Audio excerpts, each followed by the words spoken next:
Today's WNEM TV5 Evening Extra is brought to you by the Law Office of Carol Thomas. Thanks for joining us for TV5 Evening Extra. Winter weather alerts across our northern counties as rain and freezing rain move in tonight, possibly causing slick roads tomorrow morning. Chris is tracking it all from the First Alert Weather Center. Chris, what's the latest? Jen, Meg, we still expect freezing rain to pass through parts of our area tonight. The First Alert Weather Day is not in place for everybody. It is primarily for areas that are north of the Tri-Cities region as you get north into areas like Gladwin, Aranac, and Clare County and north of there. It's in these areas that we could see around 1/10 of an inch to 1/4 of an inch of ice in some of the hardest hit areas. And when you're talking about getting into that territory, that's when you're starting to talk about power outage possibilities and a more significant problem out on area roads. It's these areas here under the red shade that are included in that First Alert Weather Day. That is from around midnight tonight until noon tomorrow. We do think freezing rain could impact the roads after noon into the early parts of the evening, but we do think with road treatments and temperatures warming up that problem will improve a little bit after we get past that lunch hour when things start to dry out. We do have winter weather advisories in place for our counties to the north. Those are in effect until tomorrow evening. We also have fog to deal with tonight. US 10, you can hardly see the highway there, can barely see the cars that are passing on by. That is our hurdle this evening. Some of that fog could be locally dense. It's been hanging around downwind of the lakeshore in the Saginaw Bay most of the day. The further inland you go, the less of a problem it is, but right around the Tri-Cities region, MBS and Saginaw, some of that fog is locally dense. I do think as we go through tonight, that fog will be around initially, and then once wet weather starts later on tonight, that will disrupt it a little bit, and we should see things improve. But until that happens, I would plan on at least a few extra minutes if you're traveling late this evening in an area that is seeing fog.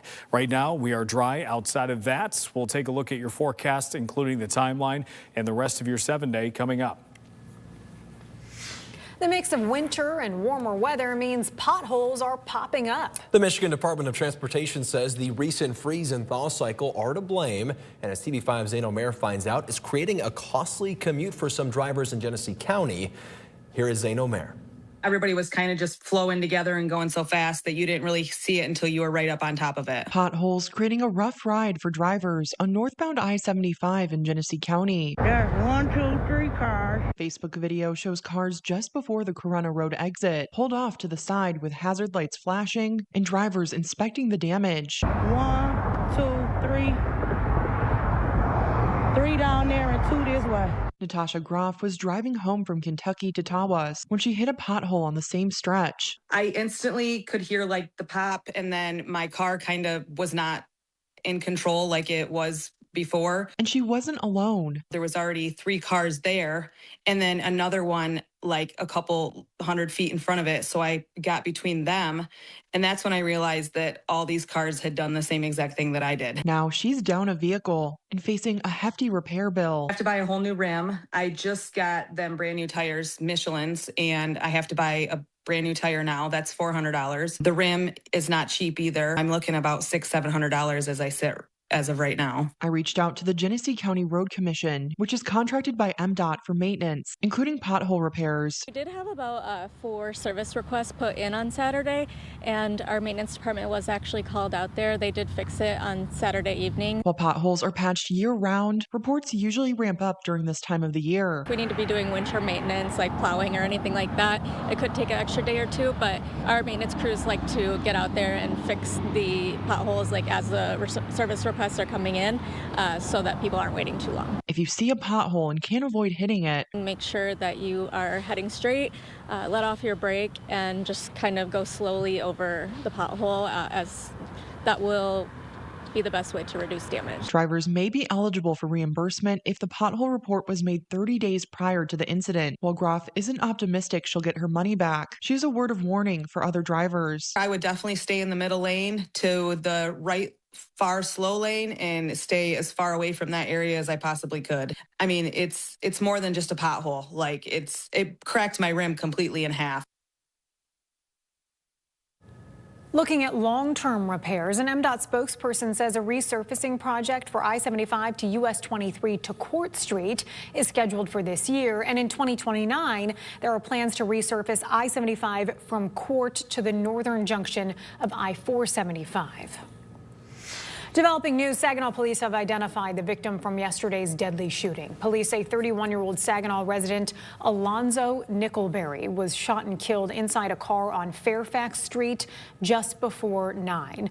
No arrests have been made. If you have any information, you're urged to call police. Flint police need your help in finding this woman, 28-year-old Mackenzie Lynn Ostrander. She also goes by Co.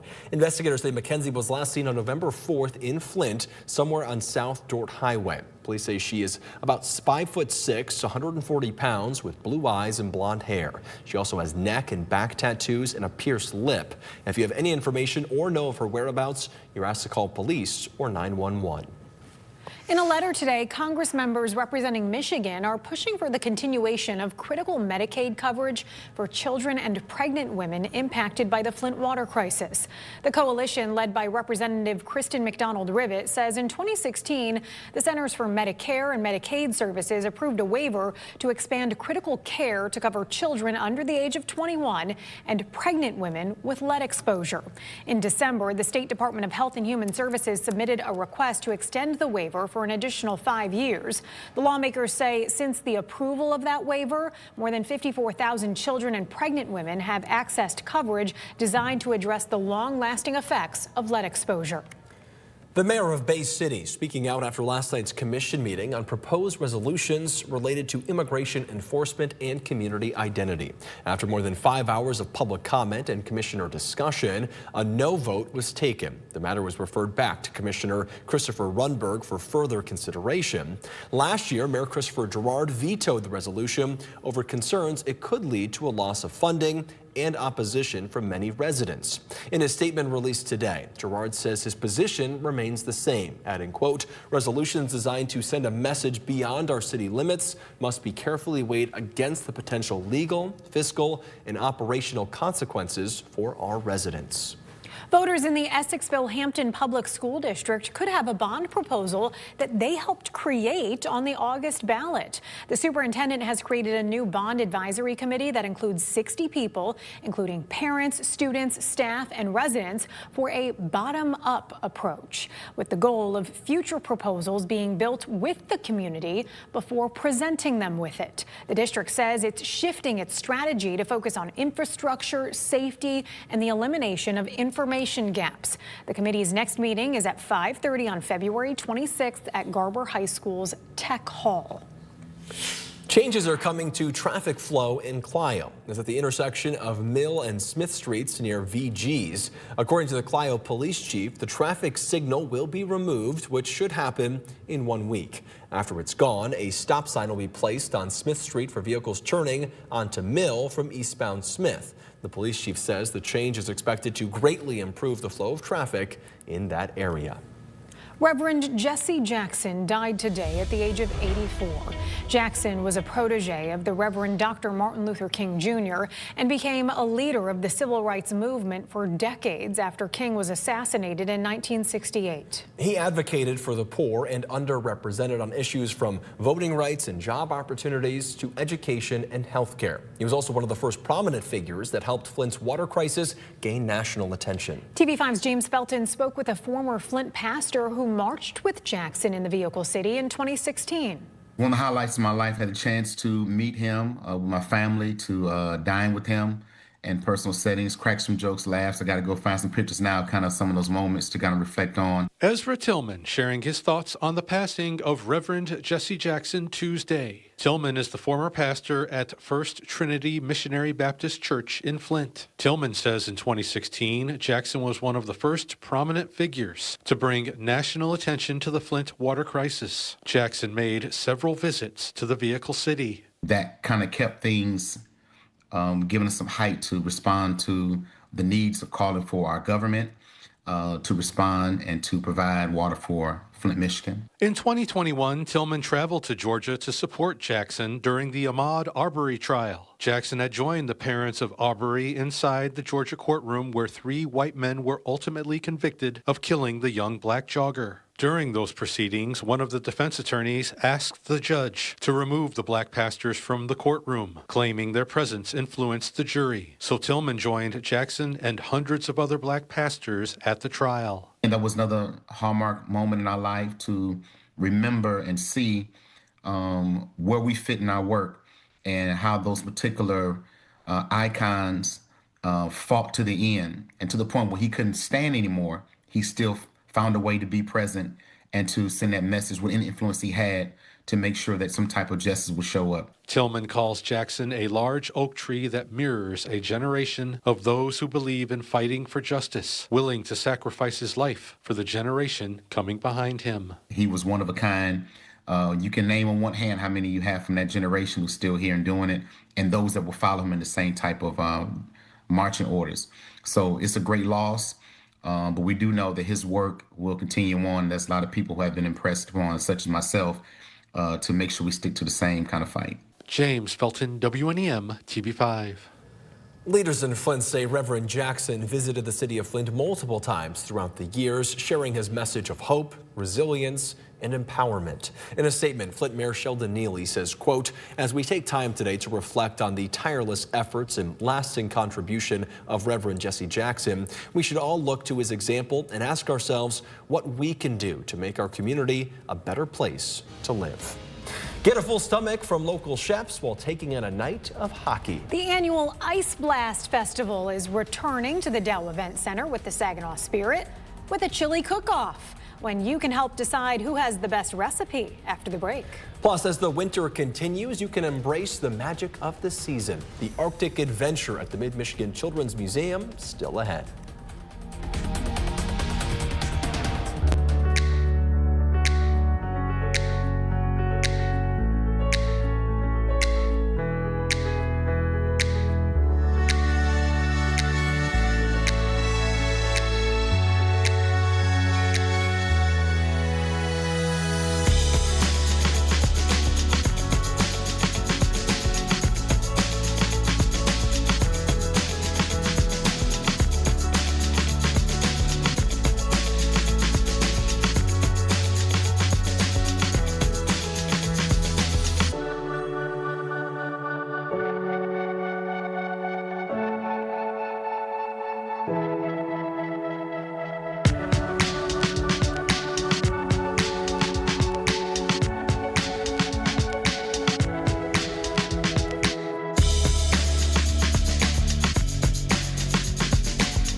Back to the new details about the discovery of a Harbor Beach woman found dead last Friday. Shanna Umbright was last seen on January 23rd. TV5's James Felton found out her body was discovered more than 250 miles away. The DeKalb County Sheriff's Office in Indiana says just after 11 in the morning last Friday, a person was walking in Corunna, Indiana when he noticed a body lying in the snow. The body was in a marshy area a short distance from County Road 17. Investigators connected the dots and determined that this was 35-year-old Shanna Umbright from Harbor Beach. She was reported missing on January 25th and was believed to be in extreme danger. The sheriff's office in Indiana believes Umbright was killed and that her death took place in Michigan. According to their statement, the sheriff's office says an autopsy determined Umbright's death to be a homicide. I did speak with the Harbor Beach Police Chief Todd Buchholz today. I asked him if he had any suspects in this case, and he said no comment. As I previously reported, the Harbor Beach Police Department says it will post updates on the investigation to its Facebook page. There is a GoFundMe page set up for Umbright's family. To find it, head over to the hot link section on our website, WNEM.com. Oh my God. Flint Township police officers executing a search warrant this morning at a house they described as deaf. 26 dogs and 1 cat were found dead inside trash bags near the front door. The house was filled with animal feces, rotting furniture, and air quality that the police department says no living creature should be forced to endure. Unfortunately, dozens of animals were forced to endure it. 61 dogs and 3 cats were found alive. You can help them by donating food and other pet supplies to Genesee County Animal Control. The investigation continues. Former University of Michigan football coach Sharon Moore's push to get his charges dismissed is moving forward. Today, a judge granted his request for a hearing. Moore was arrested in December, soon after he was fired due to his relationship with his executive assistant. He faces home invasion, stalking, and other charges. His defense argues the arrest warrant was issued on false and misleading statements, alleging a detective didn't disclose Moore's employer-employee relationship with the woman when a magistrate authorized the arrest warrant. As we count down to America's 250th birthday, we're highlighting what happened on this day in history. In 1857, Michigan lawmakers passed a bill creating Bay County. In 1883, the county borders were revised to what it is today. Bay County is 443 square miles and contains 30 miles of shoreline. The bill to create Bay County was actually introduced back in 1855. It failed to pass that year, but eventually made it through 2 years later. More local news. If you're looking for a fun family night out this weekend, look no further than the Dow Event Center. The Saginaw Spirit is hosting its annual Ice Blast Festival in partnership with Positive Results Downtown Saginaw.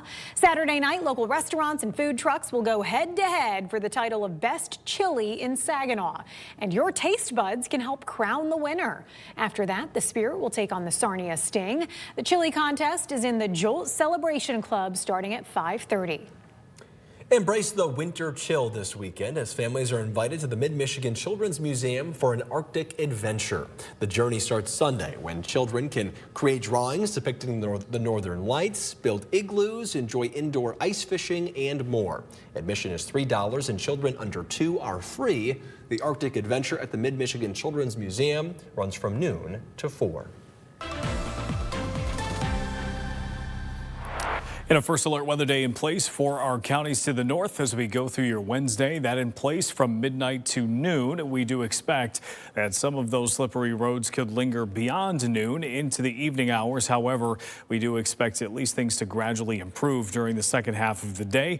Definitely would watch side streets and back roads during that stretch. And during the event, we expect some of those hardest hit areas to have the potential to reach up to about 1/10 to 1/4 of an inch of ice, which could, of course, lead to slippery travel, slowdowns on the commutes, and then potentially some school closings or delays, and isolated power outages can also be included in that. The Winter Storm Severity Index is a map that combines a lot of different things. It essentially looks at power outage potential. It looks like things like blowing snow and the amount of snow when it comes to other winter weather events. And what it does is it assesses each situation and it gives us the impact level. And so you can see a lot of yellow here on your screen. Areas of yellow are primarily road conditions where we expect those to be slow going or slippery. It's the areas that are shaded in orange that not only have the potential for the road impacts, but also areas of infrastructure that could suffer. And so that's what we mean by power outages and those types of things. So it's those northern counties that definitely have the best chance for all of that. We're also dealing with fog tonight. We've got that easterly flow coming off the Great Lakes that along with melting snow has added a ton of extra moisture to the atmosphere. So we've got foggy conditions tonight. I think that will eventually get disrupted as precipitation starts to move back into the area. So once it starts raining, while I don't think we'll get rid of necessarily the hazy, misty look, I do think eventually we will start to see things at ground level with the fog start to improve. So this warm front is what we're watching for later on tonight. That warm front, we will be doing what we call nowcasting, and we'll just monitor its progress throughout the night. Sometimes this time of year, those warm fronts can be a little bit more stubborn and actually get hung up a little bit further south than what we're expecting.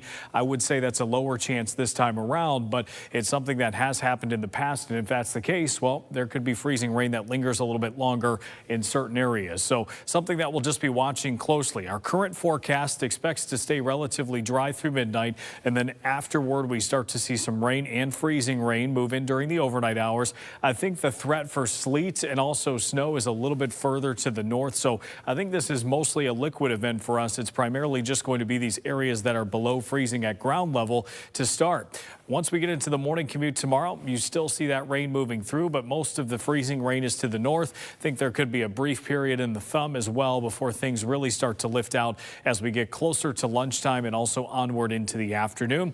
Once we get rid of that, I think our wet weather chances for the rest of the day relatively low. If there's any fog or mist around like the last couple of days, that could be something to look out for. But as far as anything that is falling from the sky, I don't think that's really going to be the case once we see it move out. So the freezing rain potential, it's primarily in those counties to the north where we could see up to 1/4 of an inch. A brief glaze is possible in the light pink areas, and then south of there, just rain only. Very limited impacts the farther south you go. Rainfall totals themselves should be between about 1/2 to 1 inch. I would say the totals near 1 inch are probably more isolated. Your forecast for the next 7 days shows temperatures will likely cool down this weekend and even more so early next week. It seems like the 20s return on Monday and Tuesday. Thank you, Chris. All new tonight, a group of retirees is proving purpose doesn't need a time card. The 3-decade mission that has those in retirement trading in free time for hard hats. On the news at 10 on the Great Lakes Sports and Entertainment Network. Then on TV5 News at 11, an officer's self-inflicted death, highlighting an important question. They help us in our time of need, but who helps them in their time of need? Also at 11, how a Super Bowl ad about doorbell cameras turned into an aha moment for many worried about surveillance. And if you want to hear more about the weather, head on over to our digital live stream at 9 o'clock tonight with Chris. You can join that stream at WNEM.com, on the TV5 YouTube and Facebook pages, on our Roku and Fire Stick channels, and on the TV5 News app. Thanks for watching WNEM Evening Extra. Of course, keep up with us as the news breaks online, on our app, or on social media. We'll see you on TV5 at 11.